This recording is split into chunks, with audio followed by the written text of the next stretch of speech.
I co-own Northtown Chiropractic and Injury Rehab with the Dr. Kevin Mordielli. And the reason why everyone's here today is because they want to learn more about CBD oil. We're going to be going through this seminar. It will take about an hour to get through all the information. And I just want to go over a few things before we get started, okay? We do have a giveaway at the end of today where we'll be giving away a bottle of the CBD oil and a pain cream. So I just want to make sure if you guys didn't get a sheet of paper with a number on it, Grace, who's my mother, is around and she'll be able to direct you to get that for the giveaway. We'll do that at the very end before we take questions and everything. That way if the person has to leave, they can leave and they won't have to wait around, okay? With that being said, a few other things. At the end, those of you that are going to want to make appointments with me, you're going to head over that direction to that table. And my gorgeous girlfriend Taylor, who's in the blue, she looks so nice today. She's going to be over there. We're supposed to go to a wedding after this. She's going to be over there setting people up with appointments. And then my sister, Christina, who's in the back, is going to be helping out with the sales. So if people decide they want to buy a cream or an oil, Christina will be able to help you guys with that, okay? You forgot to say your gorgeous sister. Oh yeah, of course, right, of course, yeah. Absolutely. And then, guys, there's coffee, there's water, okay? And then we have the bathrooms, men's room and women's room in the back off to the left side, okay? Do you have the oils to purchase here? Yeah, we will have some oils. Yeah, we have a handful of oils that we'll have at the end, but we'll go over all that. Okay, guys, so without further ado, we'll jump into it. So as I said, my name's Dr. Frank, and today we're going to try to understand more about cannabis. Okay, go ahead, Tina, we can get started. So just a little bit about myself. I grew up locally right here in East Amherst. St. Greg's Grade School, Canisius High School, and then I went to Duville College, and that's where I completed most of my degree, undergraduate degree in biology, and then doctoral program for chiropractic. After going through Duville College, I completed rotations with UV neurosurgery and ECMC. So most of the patients that I'm working with, they're either your weekend warriors or they've been through quite a bit of trauma, car accidents, pre and post-surgical patients, okay, things along those lines. I completed postgraduate studies in functional medicine, nutrition, and exercise rehabilitation. We do quite a bit in our offices for those of you that work with us. These are just some of the things that we offer. As I mentioned, I co-own Northtown Chiropractic and Injury Rehab with the Dr. Kevin Mordielli, for those of you that don't know him. So as a disclaimer, I am a chiropractor. So my scope of practice, we really focus on musculoskeletal pain, okay? We're going to be talking about a bunch of other things today, but really my realm, my license allows me to talk about musculoskeletal pain. So I want to make it very clear, a lot of what we're discussing today is the benefits of CBD oil, some of the research behind it, but we're not using it to treat things, we're not using it to cure things, okay? We're just kind of taking an overall look at the information that's out there today. So moving on from that. A lot of the information that we pull is from this book, primarily, A Patient's Guide to Medicinal Cannabis. This is an excellent book. There's a lot of great books out there available on CBD, on cannabis. You can get these books right off Amazon. The science gets a little sticky, but the basics in them, I think, are pretty much anyone's able to understand. So, before we start to talk about CBD oil and how we are where we are today with that, or cannabis in general, we have to start by understanding some of the history behind this stuff, okay? So, it was in 1839, an Irish physician, William Broke O'Shaughnessy, right? He read a groundbreaking paper on marijuana for medicinal purposes. Really where he was focusing a lot of his study was in the rheumatological diseases. So people with rheumatoid arthritis, people with autoimmune rheumatoid-based diseases. He did a lot with seizures, and he did a lot with hydrophobia as well too when it came to his studies. Between 1839 and 1900, more and more articles were produced in journals describing the medicinal properties of cannabis, okay? These extracts were actually used back then by pharmaceutical companies to treat diseases. So when we go back, cannabis was a pretty accepted thing. It was widely accepted, and a lot of people were using it. And we were actually seeing a lot of research being carried out on cannabis for medicinal use. We'll kind of talk about why that halted so suddenly. We'll cover that in the history, and that's important to understand. So this is really where a lot of it started. It went back even before that, but this is where we'll start. Okay, so in 1937, political lobbyists colluded to create like a scapegoat, okay? So the pharmaceutical companies, the tobacco companies, the paper companies, even our own Federal Bureau of Narcotics, they were all losing money. For those of you, just a brief review of history, we had the Great Depression, 1920s, 1930s, right?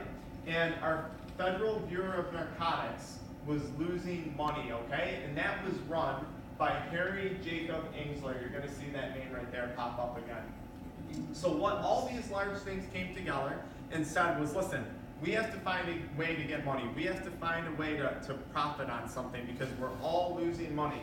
Marijuana was a really, really easy target for them.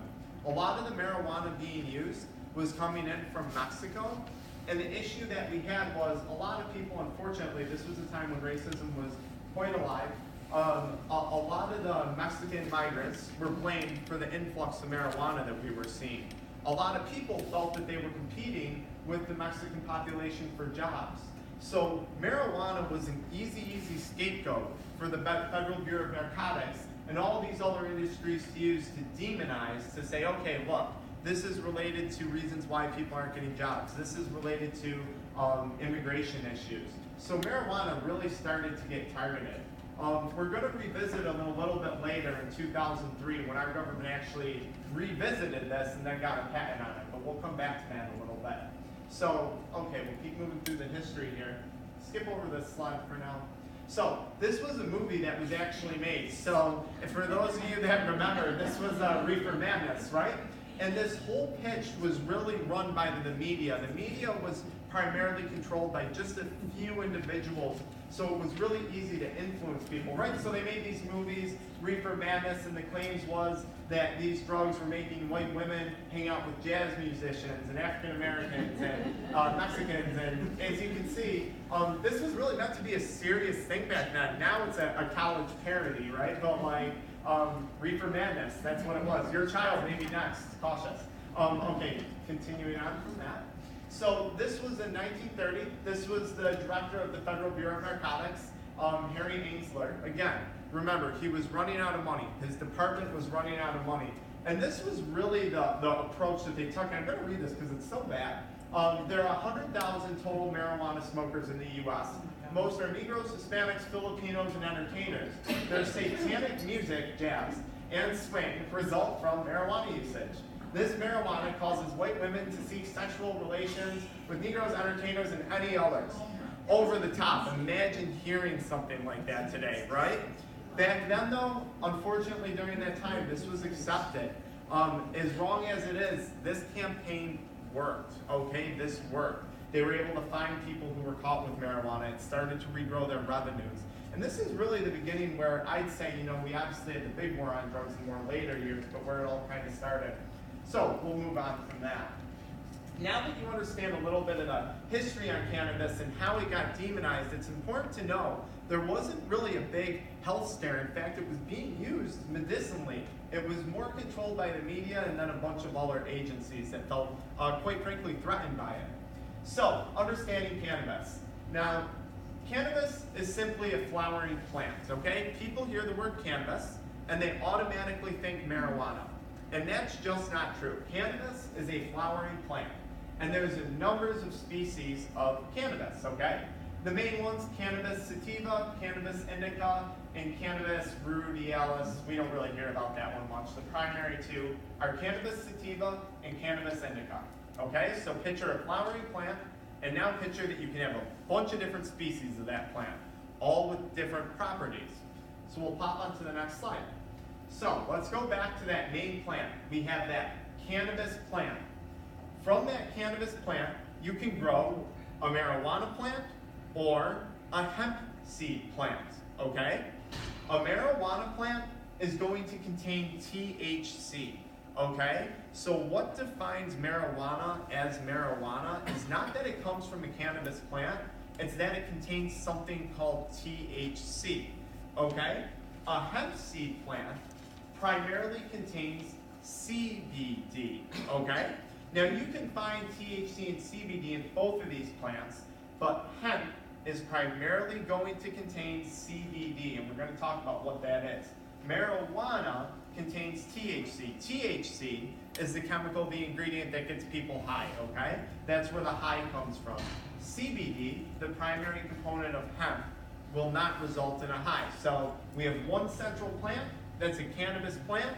From that plant, we can grow a marijuana plant, which contains THC, or a hemp seed plant, which contains primarily CBD. Okay. So, hemp, or industrial hemp, is typically found in the northeastern hemisphere, and there's a bunch of different uses for this. We're seeing it used in clothing, we're seeing it used in the textile industry for ropes, cannabis, papers. They're talking about now coming out with CBD-infused tampons for female health because of the antiviral, antibacterial properties that they're seeing. We're really starting to see an abundance of this stuff, okay? It's not just for smoking, okay? Okay, so we can move on from there. The appearance, there is a difference in appearance. Anyone here who's from Clarence, you might actually see that they're starting to grow a bunch of hemp fields out there now. It actually looks like marijuana fields to someone who wouldn't know. You just see tons of these really tall marijuana-looking plants. They're not, they're hemp plants. Marijuana is shorter, broader leaves, grows in the brush. Hemp is actually going to grow much taller. I think Spokes, actually right down the street, has a contract now for hemp. There's a large company in Clarence, Century 22. They're doing a lot with hemp production, and you're going to see more and more and more of this. So there's a difference in appearance between the two. Okay. So when we're saying CBD and THC, what exactly are these things, right?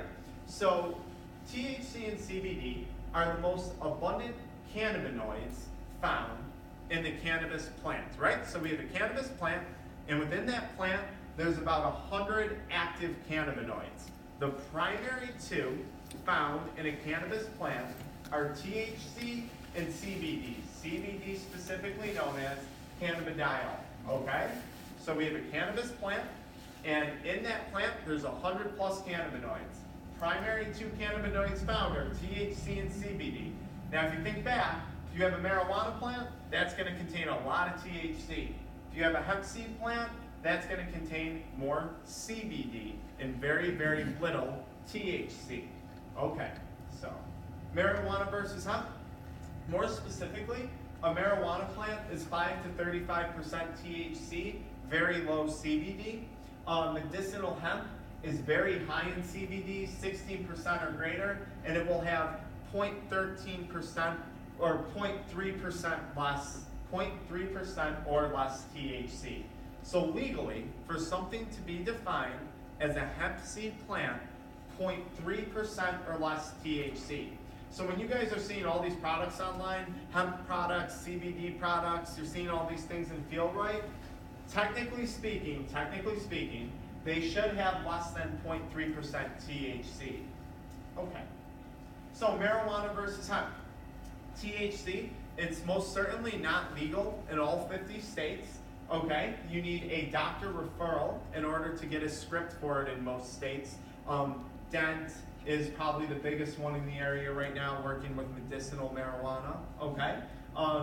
You have to go through a state registry. So in order to use medicinal marijuana, you need to go through a state registry. There's a long waiting period for this in some cases. You will have to go buy your products from a dispensary. Right now there's 2 primary dispensaries. I think they're opening up a third one. Marijuana will typically create a high, okay? That's because of the THC.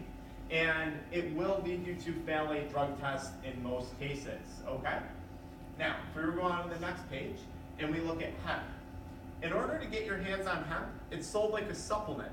So you can go to any health food store, you can go to any health food website, and you can acquire these products, these CBD products, these hemp products. You do not need to go through a dispensary. There's no doctor's visit, although we do recommend, and we'll talk about why, speaking to a physician or working with your primary care or whoever it may be. There's no waiting period, right? You could walk in and just buy it right now.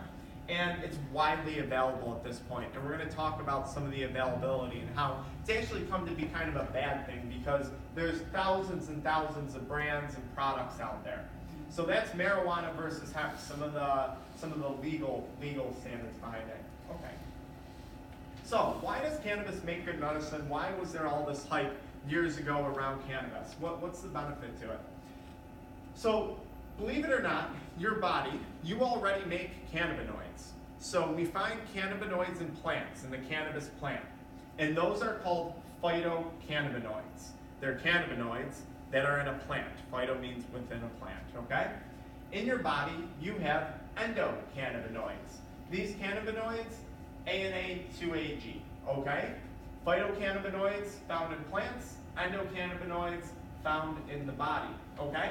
If you could picture your body in your arterial system or your nervous system, you have a whole nother system in there, and it's called your cannabinoid system.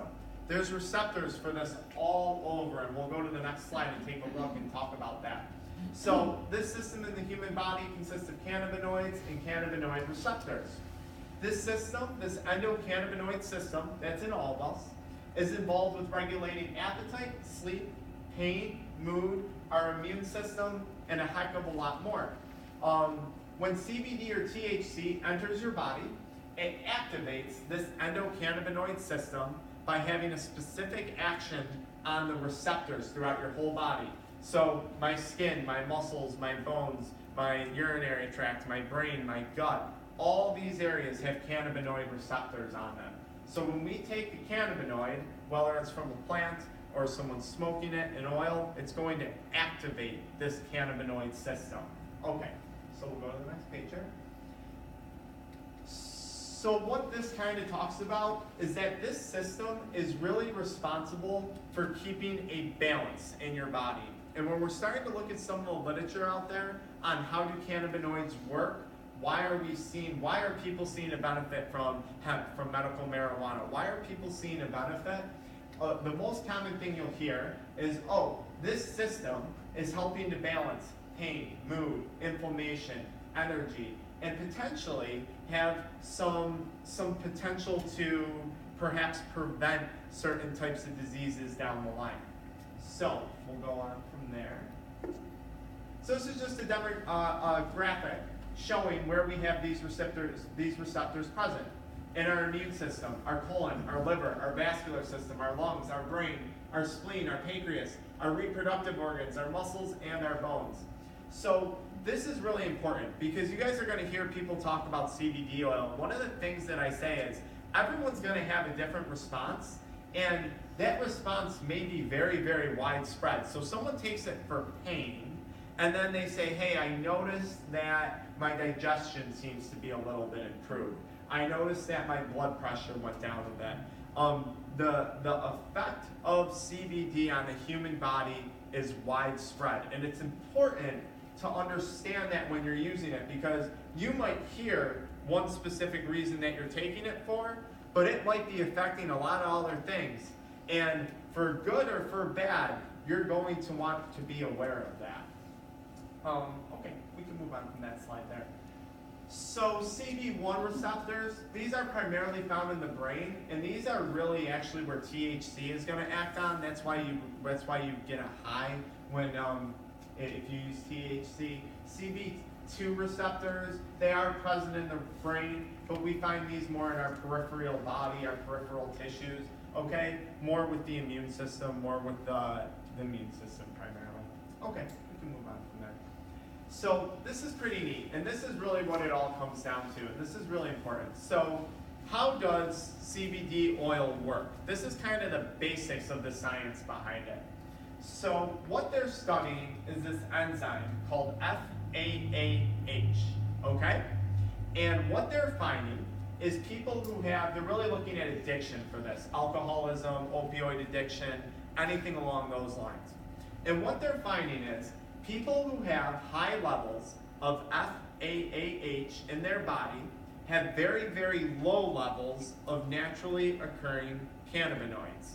So people have high levels of this enzyme FAAH, and they have low levels of cannabinoids. The reason is this enzyme destroys your body's natural cannabinoids. So remember, we all have cannabinoids present in our body.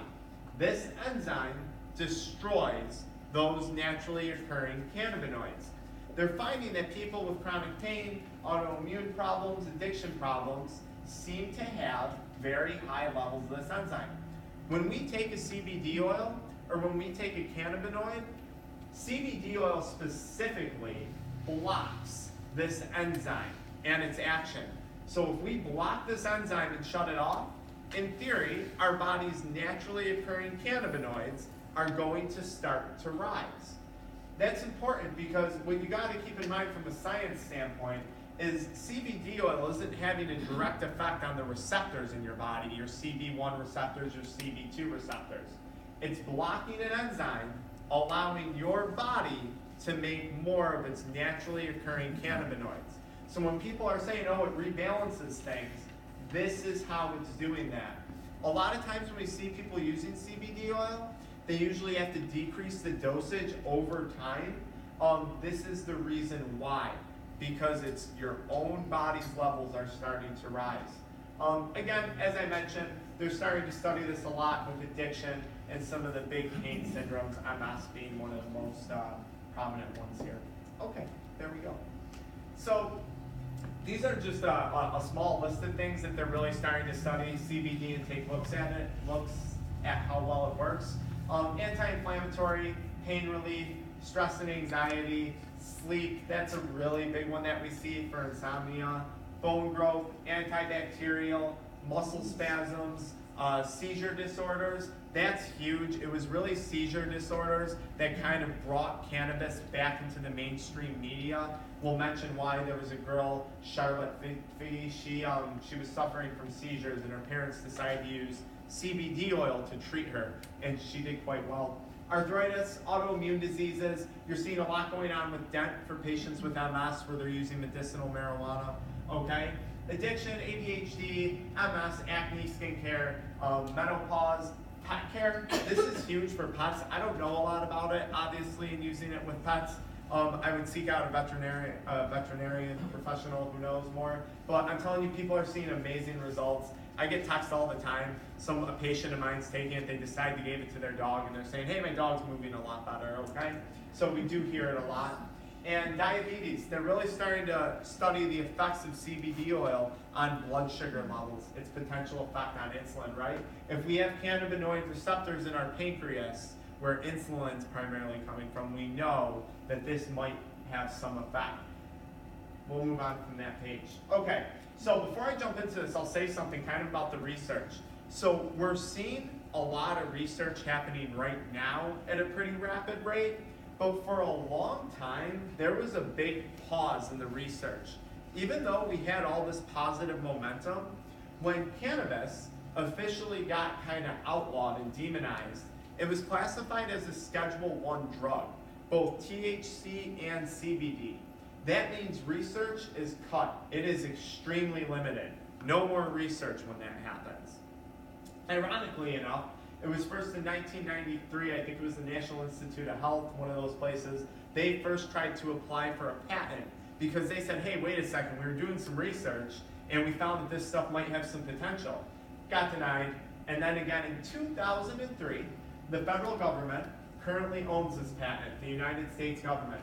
And they patented CBD oil, and this is what their patent says. I'm going to read all this. So cannabinoids have been found to have antioxidant properties. An antioxidant, right? Vitamin C, vitamin D, any of your vitamins really are going to act as antioxidants. These things prevent oxidation. So I explain it like this. If you've ever seen a car rust, that's oxidation. If you leave a banana out and it gets all gross, that's oxidation. Antioxidants prevent that from kind of happening in your body, okay? So what they said, this newfound property makes cannabinoids useful in the treatment and prophylaxis of a wide variety of oxidative associated diseases, which nowadays they're calling everything an oxidative disease, okay? Inflammation, oxidation, okay? What they said was ischemias, age-related, inflammatory and autoimmune diseases. These cannabinoids are found to have particular application as neuroprotectants. So something that protects your neurological system, okay? Something that protects your brain and your spinal cord. For example, in limiting neurological damage following something like a stroke, a trauma, which now we're starting to see them look at it for the use in concussions, okay? or in the treatment of neurodegenerative diseases such as Alzheimer's, Parkinson's, HIV, dementia.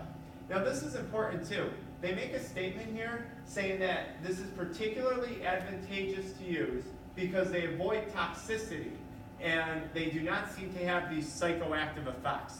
It's ironic because even though this stuff it's no longer, I think it got dropped down, labeled as a Schedule 1 drug, in order to label something as a Schedule 1 drug, it needs to have overdose potential, it needs to have no medicinal value, and it needs to have addiction properties, okay? Ironically enough, in 2003, the federal government patented this, and this is their words. They said, it doesn't appear to be addictive, and it seems to have a widespread medicinal benefit. So it's just kind of odd. Here this was in 2003, now we're in 2018, and we're just starting to see this information really roll out full speed ahead. And this is what makes the legality of things a little tricky, which we'll talk about later on. So we can move on from that. So this was Charlotte. She was the reason this stuff kind of hit mainstream media again. She was having 300 seizures a week, okay? Her parents wanted to try cannabis, but didn't want her to get high. So they wanted to use medicinal marijuana without the high. They had a farm. They made a strain called Charlotte's Web of high CBD hemp, low THC, no high. Okay, we can move on from that. It worked. 10 seizures a week, no high. They did a great write-up in her in Time magazine, I believe it was. She's been in almost every magazine now. If you guys just browse and look at Barnes and Noble or wherever. Okay. Yeah, big difference. So is it legal? So this is really kind of a gray area, and it continues to be a gray area. We're starting to see a lot of deregulation on this stuff, so the research can start up again, so we can start to get some legitimate studies on this. So, medical marijuana, no, is not legal everywhere. You need a doctor's script, unless you're in, Colorado, California, some of the states. Recreational marijuana, not legal, okay? Especially here in New York State. So the question becomes, is CBD legal? Well, in 2014, it was under President Obama, they signed a farm bill. And this bill allowed for the growth of hemp, okay? And it allowed for the growth and then sale of hemp derivatives. One of those derivatives is CBD. So in 2014, in theory, CBD from hemp is a legal thing that you are allowed to purchase and use. Now, the problem is CBD is technically still a scheduled drug. But the gray area comes in and they say, well, yeah, it's a scheduled drug if it's from marijuana, right? Not from hemp. And now there's this back and forth going on between the federal government, supplement manufacturers, medical marijuana producers and growers. They're saying, look, according to the Farm Bill, if this is from hemp, it's fine in all 50 states. The government's saying, well, no, CBD is still Schedule 1 drug. And then you have people coming back and saying, well, yeah, but it shouldn't be because you guys patented it, and you guys said that there's no addictive potential to CBD, and there's a lot of medicinal benefit. So this is where all the confusion lies right now. Currently in New York State, you can buy CBD without a problem. You can sell CBD without a problem. For all intents and purposes, it is considered legal on a state level here. In all honesty, the government right now can't make up their mind. I have a feeling that's going to facilitate pretty quickly. They just rolled out one of the first pharmaceutical drugs for the treatment of epilepsy and seizures. Things are probably going to start to really roll out at a fast rate now. Okay, so we'll move on from that. This is important for those of you that do take an interest in getting CBD. Maybe one of the most important things we talk about, there's a few qualities that you're going to want to look for. Like any supplement that you purchase, this stuff is not FDA regulated, it's not FDA approved. So I could be growing CBD hemp plants in the back of my office, pressing the leaves and then selling it to you guys. We're not doing that, but you could, okay? So not all CBD oil is equal. You want the product to be full spectrum, okay? What that means is that it contains all the cannabinoids. So CBD is just one of many cannabinoids found in a plant. You want that product to contain all of the cannabinoids. Of course, if you're in New York State, it's not going to have the THC.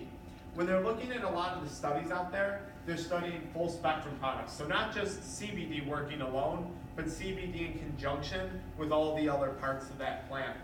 Whole plant extraction, so you can derive herbs or supplements or anything like that from different parts of the plant.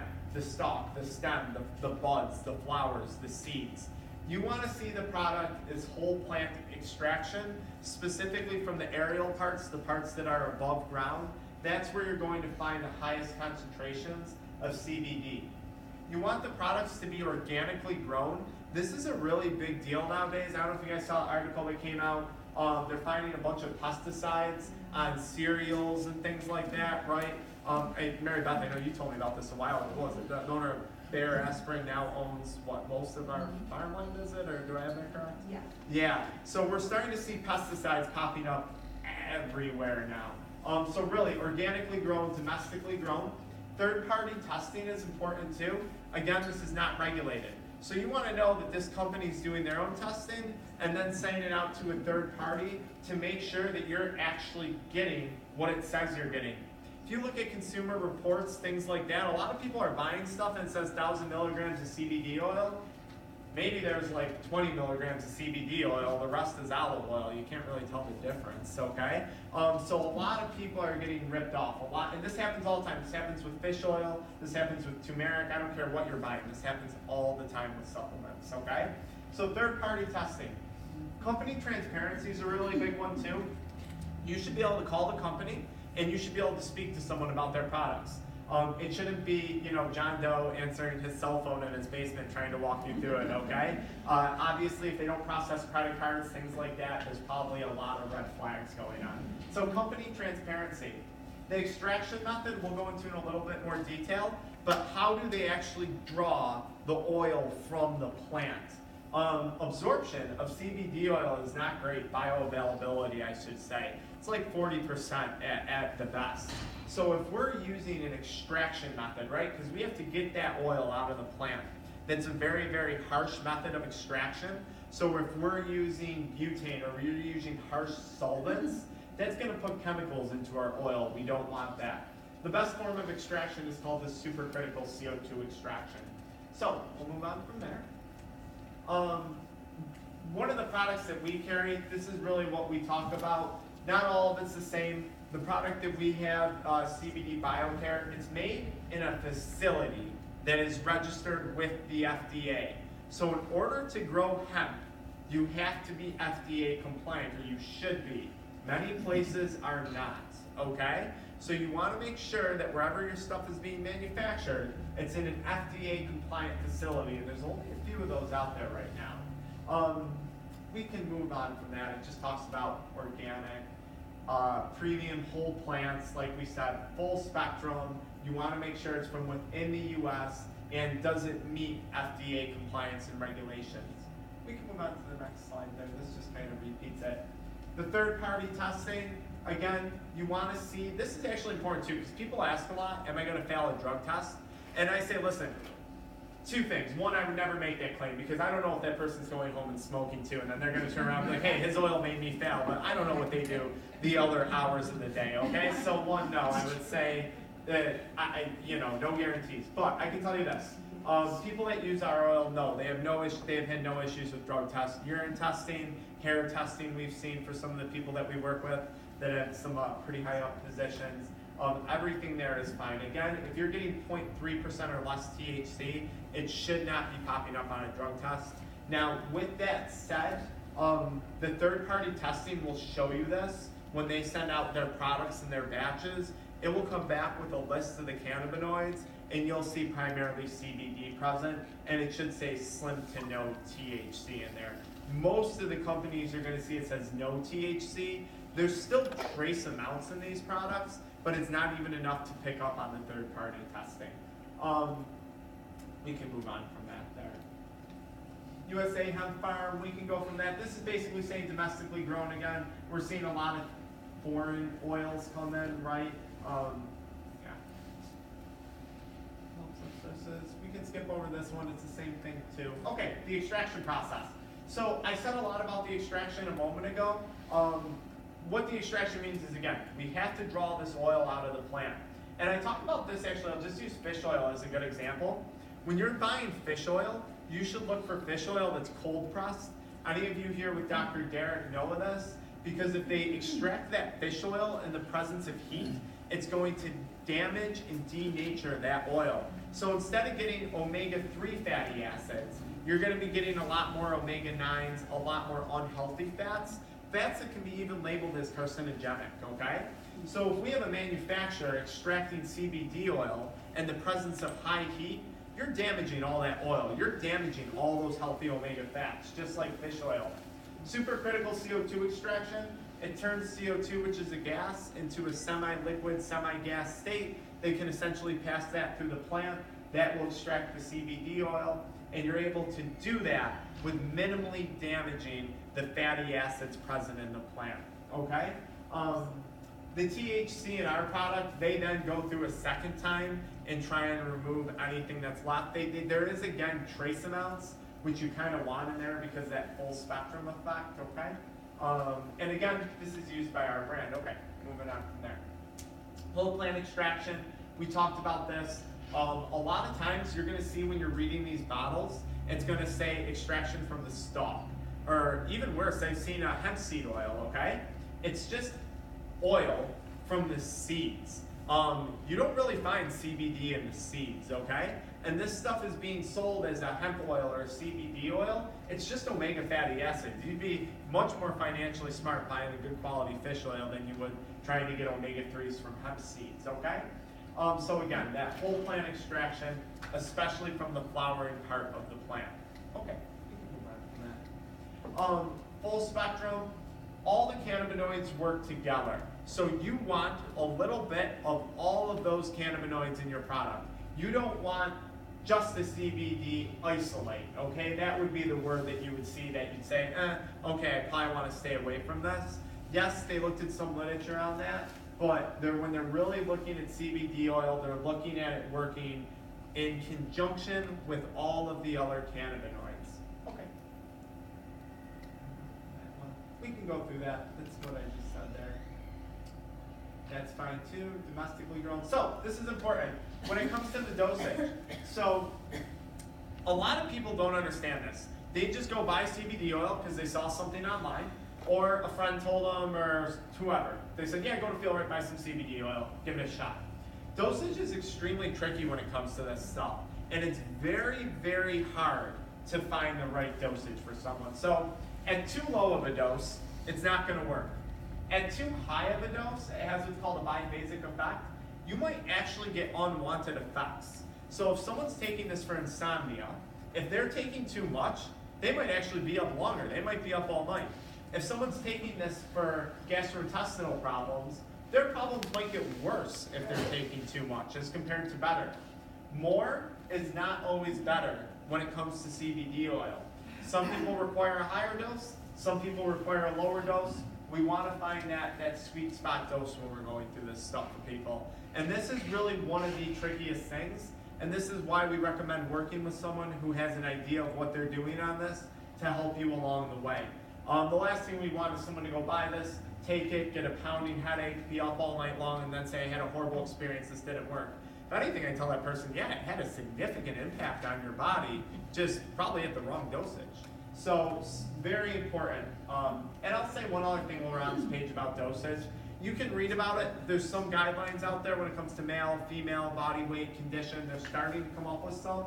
The reality is no one fully understands it yet. There's no research out there yet on how to do dosages. Right now, you really do have to use a little bit of intuition when it comes to it. My personal experience with it was pretty, I actually kind of went through this. When I first got it, I had a 1,000 milligram bottle, and I was taking it just generally to help sleep at night, just kind of relax, okay. And I took it, and I was like, wow, I slept like $1,000,000. I woke up the next day, crazy energy. I was like, wow, like I really feel good. And this continued for about 2 months. And then in 2 months, it kind of went backwards. It kind of backtracked. I was like, you know, I'm not noticing anything anymore. So I called the company, and I spoke to, they have a physician assistant there, and I spoke to their PA. And the PA said, listen, chances are your own cannabinoid levels are coming up, so you need to start to taper down right now on what you're taking. He was like, cut it in half. Cut it in half, $1 a month, it worked great again. I was like, wow, this is fantastic. More time went on, I had to reduce the dosage again, and again. And now when I take it, it's once every few days. But I still have those same positive effects that I was getting in the beginning. And that goes back to the science of this. The idea is that your cannabinoid system started to balance out. Your body started to produce more of its own again. And that was kind of how I got into this. I just had such good success with it myself personally. Okay, so we can move on from there. So this is actually quite important. So one of the things that I talk about, you're gonna see different products out there, a 500 milligram bottle, a 1,000 milligram bottle, a 750 milligram bottle. Our company just launched one that's a 3,500 milligram bottle. This is the concentration of CBD. So in a 1,000 milligram bottle, a full dropper, which is about 24 drops, is going to give you 40 milligrams, okay? And I tell people to pay attention to that for two reasons. If we're trying to figure out the correct dosage, then we have to know how much the person's ingesting. So if we're saying, okay, 24 drops is 40 milligrams, 12 drops is 20 milligrams, 6 drops is 10 milligrams, right? 3 drops, 5 milligrams, if I just said that math out loud correct. That's why we want to know what the person's taking, and we want to track their dosage, because if they're having a good response or a bad response, this makes it much, much easier to manipulate that dosage versus just a guessing game. And this is important too for any supplement that you buy. Okay, so you're gonna pick up a 1,000 milligram bottle, and you're gonna look at the back, and you're gonna say, okay, there's 1,000 milligrams of CBD oil in this bottle. There's 25 servings in this bottle, and there's 40 milligrams per serving. 25, if I'm saying all this correct, times 40 should equal out to be 1,000, right? Now, if we got a bottle that says it's 1,000 milligrams, and let's say there's, 20 milligrams per full serving, and there's 25 servings, well, that doesn't add up to 1,000 if you do the math. So then you gotta start to wonder, wait a second, what are all the other ingredients in here that we're not getting that 1,000 milligrams? And I tell people this when you look at fish oil. If it says you're getting 3.6 milligrams of fish oil per capsule or whatever, 300 milligrams of fish oil, it should add up. If those numbers, if that math doesn't add up, you have to be weary. Now, sometimes it won't add up because you're buying a combination product where it's CBD and turmeric and some other essential oil. In those cases, we wouldn't expect it to, but again, when it comes to trying to figure out a dosage, it's much, much harder with those combo products for us than it is with just a pure CBD where the math adds up nicely. Just something to keep in mind. So I'll kind of go over this now too. A lot of people that we see using the oral oil for, the biggest uses, insomnia, nicotine, trying to come off of nicotine addiction type issues, pain, that would be a big one. When I talk about pain too, there's a difference in types of pain, right? I fall and I hurt my knee and my knee's been fine otherwise. That's acute pain. Probably not really gonna do a lot for you orally. Someone who has chronic pain from a autoimmune condition, rheumatoid arthritis, Lyme disease, lupus, anything along those lines, they may see some more benefit from something like this, okay? And I like to use fibromyalgia as an example because our patients who have fibromyalgia really do great with this stuff. With fibromyalgia, and I'd say you see this with anyone who's in chronic pain, you usually see anxiety, depression, insomnia, and chronic pain all together, right? So the fact that this stuff kind of influences each of those different categories really does make it a fantastic thing. And we see that our fibromyalgia patients, I'd say they're the demographic that does the best with the oral solution. But again, there's a lot of reasons why people take it. Pay attention to why you're taking it and keep in mind it may impact other aspects of your life. The pain cream works great. So for the person that fell and scraped their knee, or they bruised something, their neck is a little sore because they slept wrong, I would highly recommend just the topical pain cream. At our dosages, at our solutions, I can tell you it does not hit the bloodstream at all. So, right, if we take it orally and we were to do blood work, we would see elevated levels of CBD, right? If we were to do a urine test on someone, you'd see CBD. If you're putting it on topically, you won't have that occur. Okay, we can move on from that. The neat thing topically too, I'll say, is it's an actual anti-inflammatory. So unlike a biofreeze or something like that, biofreeze is just tricking your brain into what it's feeling. So you put something that has, a strong cooling effect on your back. that's what your brain is going to feel, that cooling effect. If you're actually applying an anti-inflammatory, it's going to have an impact on the inflammation occurring right at that injured body part or joint. Medication interaction, this is important too, and a lot of people really aren't familiar with this. It's not discussed, and I see this from all ends, whether we're getting it from Feel Right, online from a friend, or we've given actually a few talks now with local physicians, rheumatologists in the area. They're recommending it to people, and people aren't being made aware of all these things, right? And one of these big things is actually medication interactions. So it interacts with about 60% of the medications out there. Now, this interaction doesn't occur until we're at higher dosages, or at least that's what some of the these studies are starting to say. So at a low dose, a micro dose, somewhere between, let's say, 5, and you could probably push it all the way up to 100 milligrams a day, unlikely you're going to see a medication issue. Now, once we start taking higher dosages of this stuff, which we rarely, I don't think we have any patients who do, now you're going to start to see the potential for medication levels to increase in the blood. So people who are on things like warfarin, there may be more medication present in your blood due to this. If you're on chemotherapy drugs, things like that, you have to speak to your oncologist. If you're taking any medication where you have to go for regular blood work, you would certainly want to make your healthcare team aware, because there's potential that it's going to decrease or increase the effectiveness or ineffectiveness of that medication, okay? So very important. Now, with that said, it's the CYP 450 system that's impacted in our liver, okay? A lot of things impact this, and people don't realize that, okay? Grapefruit, St. John's wort, golden seal, some of the over-counter pain relief things affect this system. A lot of people don't realize they're already taking stuff that interacts with this, okay? Anytime you're buying a supplement, a lot of supplements act on the same system, and these people don't have issues, but the potential's there, so we like to say it.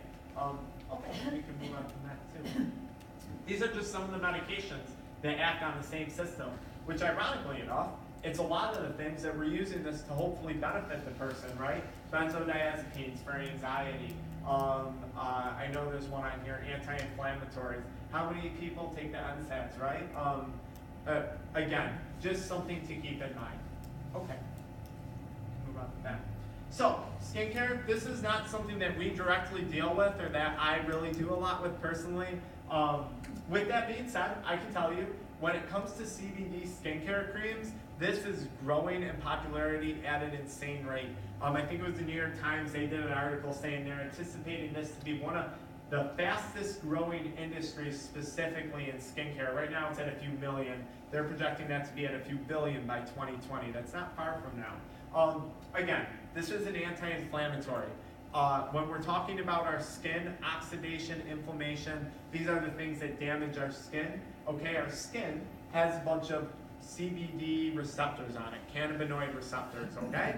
So by theory, if we're using an under eye cream, an anti-aging cream, a retinol cream with CBD in it, we should see some of these anti-inflammatory effects. It's extremely popular for skincare. Okay. I don't sell the skincare lines in my office or anything like that. We work with the paint cream and the creams. Before I continue on, there's just a few other things I want to say as a caveat too. A common question that I'll get when I work with people is, what if I smoke? What if I have medical marijuana? What if I have recreational marijuana that I got somewhere else? CBD counteracts the effects of THC. Okay, so this is kind of important because if someone's taking a ratio of CBD THC from Dent, and then they decide they want to add in their own supplementation, the more CBD we have, the less active THC is going to be. You can actually pull up literature where people don't realize this, and I mean, this demographic would, I guess among a younger crowd they don't. Weed is generally talked about marijuana as being kind of harmless, and it's not really the case. And I see this a lot with patients on like stronger THC dosage things. Patients that have anxiety, patients that have depression, there's serious potential for THC to throw them into the other direction. We'll see it with younger people now these days. Most of the marijuana is coming in oil forms or things called dabs. These are very, very potent things when it comes to THC. And you're starting to see now these people go into these, it's hard to explain, but it's like, I had someone once describe it as like a dollhouse effect. They'll use these really strong edibles, and they never really come down off of it. They're always just kind of out there. They'll say, you know, I consumed a lot of THC, I went to the hospital with a panic attack, and I never really rebalanced. They're starting to look at these people now who have gone through that, and they're starting to administer them CBD actually to try and counteract that effect of all the THC that they've consumed. So I do give a word of caution to people. If you do smoke, if you do have medicinal marijuana script for it, talk to your provider, because it's gonna play a role in these things. I think we're going to see more and more of that. Now, the last part to that too, people talk about, well, there's so many different ways to take it now, and there really is. You can take it orally as an oil. You can get transdermal patches. You can get, I mean, God, I've seen things advertised through different states of injections, suppositories where it goes up the other end, right? So there's a million things that they're making now out there. We use the oral oil, okay? That's what we use here. It's easy to track that. People who vape it, yes, the absorption is going to be really high. There's a lot of fillers in that vape juice. We don't know what it is. A lot of it seems to have the same appearance as formaldehyde. Okay, we really don't know what the risks are of that. So I don't recommend that. And I tell people too, how are you going to track your dosage? If I'm saying it's that sensitive and we're just vaping something all day long, we don't know what's going on with that patient, how much they're consuming and how much they're not consuming. That's really like, that's really a wild card in my opinion. So those would be the main talking points that I believe I had. Before I wrap up, I just want to mention some things, guys. I am a chiropractor, so a lot of you already know me. Those of you that don't, we do work with pain, okay? We do a lot more outside of CBD oil. So if you have pain, if you're unsure about the pain that you have, don't spend $100 right away on something. Come talk, okay? Schedule an appointment. We'll tell you if you seem like a candidate for it or not. We offer spinal decompression. We offer cold laser therapy. We offer instrument-assisted massage. We do rock tape, sports taping, okay? We offer a million therapies to help people with pain. This is just one of them. And it's not for everyone. You know, I've had a handful of patients I've had a lot of patients who have done really well. I've had a handful who they really haven't done well. They said, listen, it made me more anxious. I couldn't sleep no matter what we did. So, if I would have talked to them before they started using it, I think I would have been able to tell them, hey, you're probably not a candidate for something like this. So for those of you that do have to leave as we do questions and people talk to me, Taylor will be over there by that computer, and she'll be able to set you up with an appointment if you would like and get you on my schedule. Tina will be in the back there, and she has, I think we have about 6 or 7 bottles of oil that we'll have available for purchase, okay? The 1,000 milligram is $100, the 750 milligram is $80. If you cannot purchase the oil today, if we run out and you want it, you can prepay, we'll save you on shipping. We were having more coming in, but the company was going through some website changes, and they just actually grew too fast. So we weren't able to get our shipment in today this week, but we will have it. You can pre-purchase it through us. Tina can help you with all that. She'll be in that back room there. And then we'll do the raffle right now too, so you guys can be done with that if you have to go. And then I'll take questions. Yeah? Just so you know, Dr. Frank, I know you're not, big on the beauty end of it, but I am buying my products through your website. Oh, okay. So the creams, the facial creams and so forth, You're pleased with it? I just want them to know Yeah. they're available through his website, even though he's not using them personally. He's a guy. Oh, that's a great point. No, Mary thinks she brings She brings up a great point too. For those of you that don't get something now or don't want to pre-order something, we have cards with our website on there. If you enter coupon code Dr. Frank, you can go on there, browse around, see what we offer on there. There's really a lot of great stuff. Mary Beth, guys, you've used the CBD oil, you've talked about it before. You've had great success with it, correct? Yeah, so, I mean. Out of the 17 people that I've introduced with, one girl said to me, that stuff didn't work for me.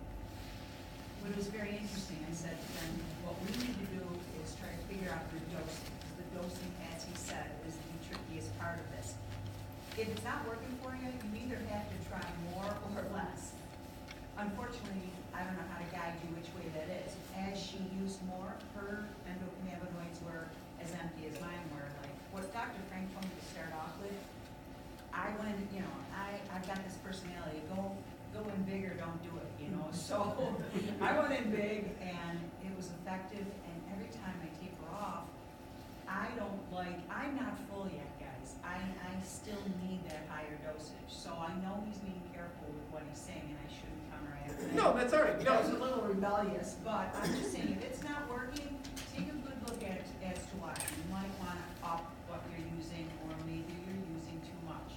But the sleep difference has been just. Yeah, that was huge. The cognitive, you know, acuity, the thought process, not being foggy, there's something to this, that it's just, the studies that are gonna come out, it is really gonna be helpful to us. And I'm so grateful that, you know, he brought it up, because 4 years ago when I first tried it from Feel-Right, it didn't help me. I didn't have any guidance. I'm appreciative for them bringing the awareness into my life, because that's what Feel-Right does. They were in the forefront of pushing it many years ago.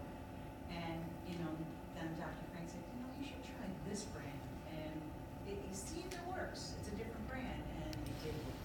So that one person that it didn't help, it's now helping her. Yeah, so she's there- like, okay, now I know what you mean. Now it's working. Yeah. So don't give up on it Huge. too fast, you know, but out of the door you see results fast. It's not like when you're using dried herbs, even if they're standardized, it could take 3 months for your gut health to turn around. But this is different. It's gonna get in you, and you're gonna notice a difference pretty fast. Yeah, people notice. That's a good point. People notice quickly. Like they notice changes quick, especially if it's helping. They're like, oh yeah, something's different today. Oh, yeah. So it's good. You don't feel like a high. You don't feel a rush. You don't feel like you just drank caffeine. It's just you just feel good. I don't know. It's calm and it's clear. Yeah. That's what I'm getting, clear. How I'm quick getting is switch? Are you calmness. talking a couple days or? Oh, first day, Oh, but I really? didn't know Okay. why. It came in the mail, I took it, you know, he told me do a few drops, I did 2 dropperfuls. You know, I'm going in big, I'm going in hard. I was just telling my niece and my nephew, I went and played softball, I had the most phenomenal game, and I was like, oh wow, I was a rock star today. Never thought any of it, you know, everybody asked me, what did you have for lunch? And I thought, I don't know, but I better have it again. I was never equating it to that. Then that night, I had the most sound sleep. I'm menopausal, I didn't have any hot flashes. I didn't give it credit yet. The next day I had a really clear day, and I thought, why do I feel so on and so sharp? No, could it be that stuff? And I was like, no. So, you know, I was so doubtful and a critic that I did take it again, but on top of it, I asked my husband, you know, could you try this stuff? Because, like, I think I had a reaction, but I didn't want him to become biased off of my opinion. Well, that night he went to bed, and he didn't snore for the first time in years. And I am thinking to myself, this stuff is rock star status, you know, because he did not snore. But I was waiting to hear how his day at work went, and he came home and he goes, hey, you know that stuff you gave me? I want more of that. He goes, I was so productive, and he goes, nobody at work pissed me off today. You guys, there is no more road rage. I am telling you, it calms you to the point where when people are getting flustered and stuff, you're like, you know, geez, I feel really sorry for you that you're suffering with that, but you're not gonna get me into this kind of stuff. You just, it's a nice, calming, peaceful, but clarity, deep sleep, it's just a pleasant, sorry. No. That's no. I want to say that's fascinating. She said that calming and clarity. There was a recent study where they're studying this for anti-anxieties and stuff like that. They took a bunch of rats or mice, okay, and they do we need Tina back there? Is she good? Okay. Oh, I think it'd be great if Stella doesn't mind setting up with Tina. Yeah. And, Well, yeah, we'll do the drawing. Yeah, we'll do the drawing. I just want to say one. Oh, yeah, I remember that. No. I just